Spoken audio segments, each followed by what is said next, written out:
How did the farm come to be? Let me see here.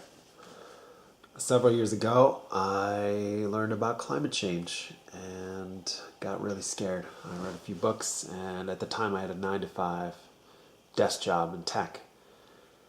And after a while, I just couldn't do it anymore. It seemed like I was just running out the clock when there was this big looming disaster waiting, and I needed to be involved. I needed to do something. So quit that job.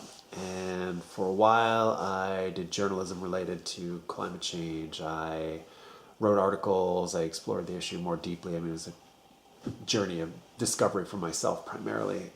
And that worked for a while. I interviewed my friends and family. I would have dinner with them and talk it over on camera, try to interview them and see what they thought or what, thought could be done about it or what we should do. And after a while, I felt like I wasn't getting nowhere.